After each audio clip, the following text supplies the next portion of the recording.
के शिवलिंग को बनाने के लिए मिट्टी कहाँ की होना चाहिए, किस जगह पर बनाना चाहिए, मिट्टी में कैसा जल मिलाना चाहिए। जब शिवलिंग का निर्माण करें, शंकर के शिवलिंग को जब बनाएं तो सबसे पहले कैसे बनाएं, उस तक का विधान शिव महापुराण में और लिंग पुराण में कहा गया। महाराज कहा क्यारे की मिट्टी हो, क्यारा मतलब समझिएगा जिस मिट्टी पर कोई गंदगी ना करी गई हो, ऐसी जगह का कोई भाग मिट्टी का लाया जाए जहां कोई गंदगी ना करे। शिव महापुराण की कथा कहती है। देखो पिछले वर्ष के लॉकडाउन से लेकर अभी तक की जो कथाएं आप लोग सुने हैं, उसमें शिवलिंग मट्टी का किस तरह से बनाया जाए और कैसी मट्टी हो और उसमें पानी कैसा मिलाया जाए, कैसा शिवलिंग तैयार करा जाए, उसका विधान वर्णन नहीं कर पाए, परंतु आज कथा निकली है तो उसको सुन लो।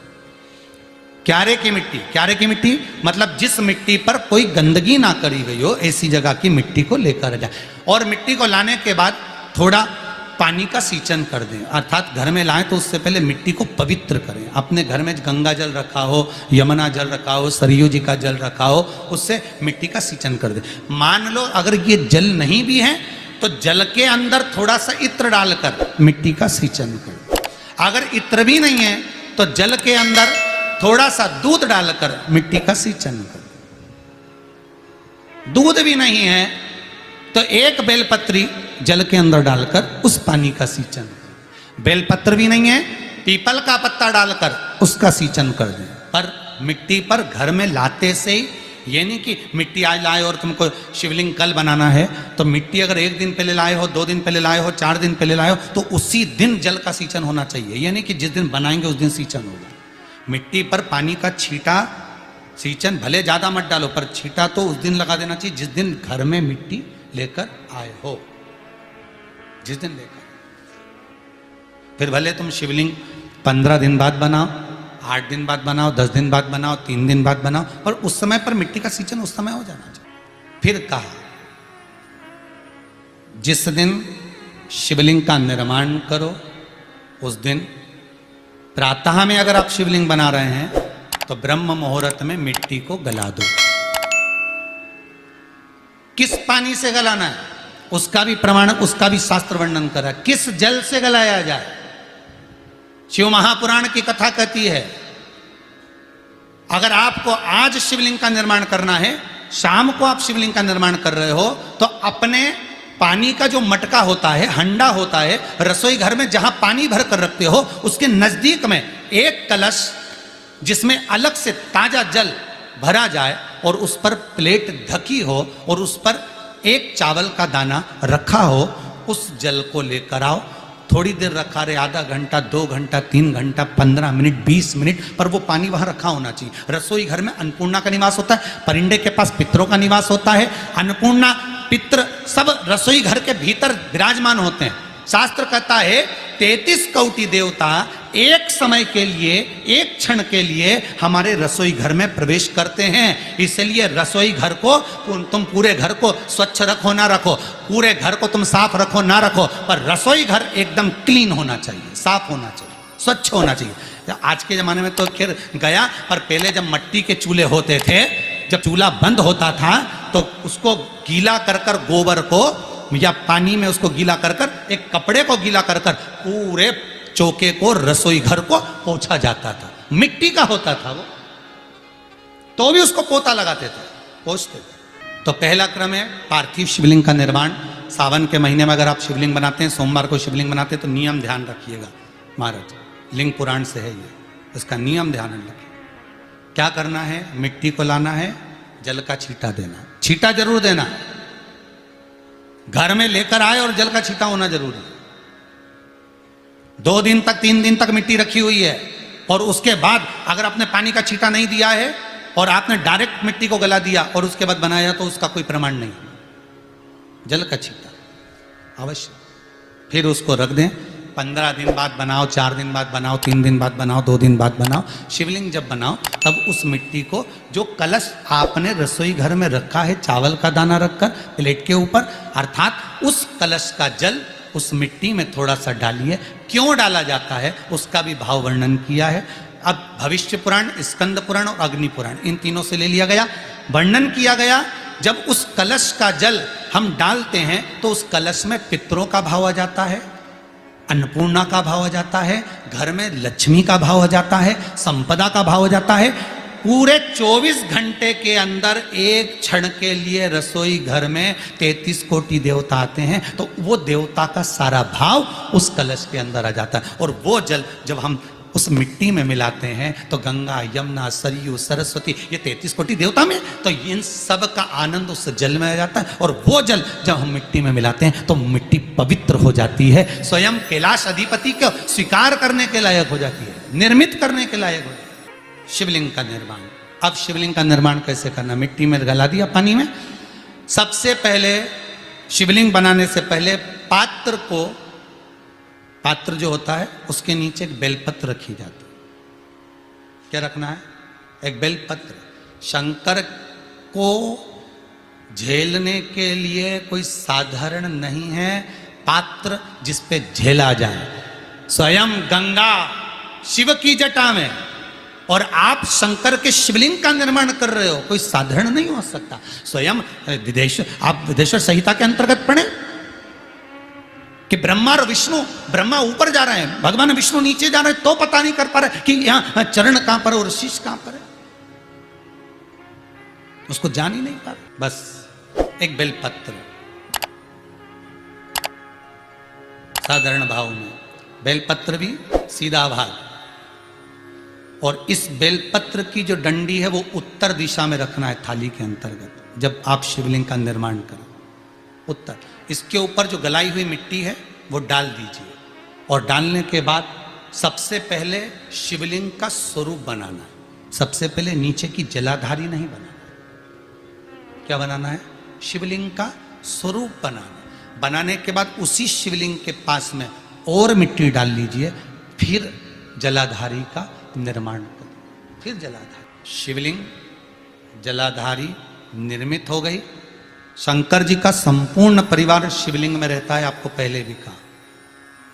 भगवान भूत अधिपति भूतेश्वर भगवान शिव का संपूर्ण परिवार शिवलिंग में, पहले भी कथा में कहा, आज फिर आपको वर्णन कर देते हैं। जैसे ये जलाधारी है गोल, ये चरण है, ये शिवलिंग है। ये जो गोल भाग है जहां पर भगवान शंकर का शिवलिंग रखा है, ये पार्वती जी का हस्त कमल है। जहां से पानी नीचे गिर रहा है, इसके राइट भाग में श्री गणेश जी का स्थान, लेफ्ट भाग में श्री कार्तिकेय जी का स्थान। बीच में जो एक मोटी सी लाइन होती है जलाधारी में, वो पार्वती जी के सुंदर पुत्री अशोक सुंदरी का स्थान।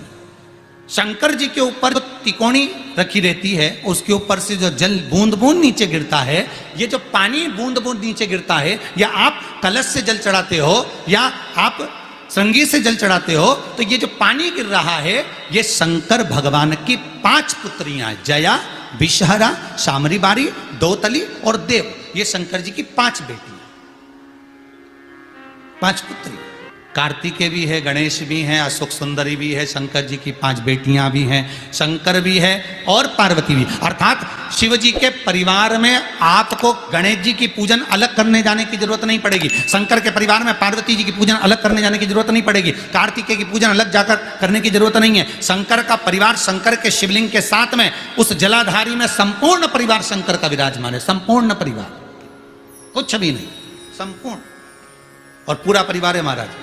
फिर वही बात आई, ध्यान दीजिएगा, जिस व्यक्ति को नींद ना आवे, रात्रि को सोते समय टेबलेट खाने की जरूरत नहीं, शंकर भगवान की 5 पुत्रियों का नाम लीजिए। जया, हाथ में जल लो, पलंग पर बैठो, जल हाथ में लिया, जया आचमन कर लो, विषहरा आचमन कर लो, शामली बारी आचमन कर लो, दौतली आचमन कर लो, और देव आचमन कर लो। ये शंकर की जो 5 पुत्रियां हैं, ये ऐसी पुत्रियां हैं जो निंद्रा देवी को लेकर आती हैं और हमें विश्राम का आनंद सुख प्रदान करती हैं, हमारे नयनों पर विराजमान रहे।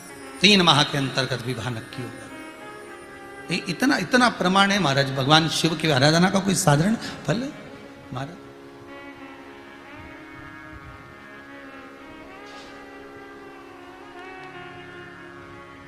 निर्मित करा शिवलिंग। एक बार सब जितने भी टीवी पर बैठे हैं, सम्मुख में कथा सुन रहे हैं,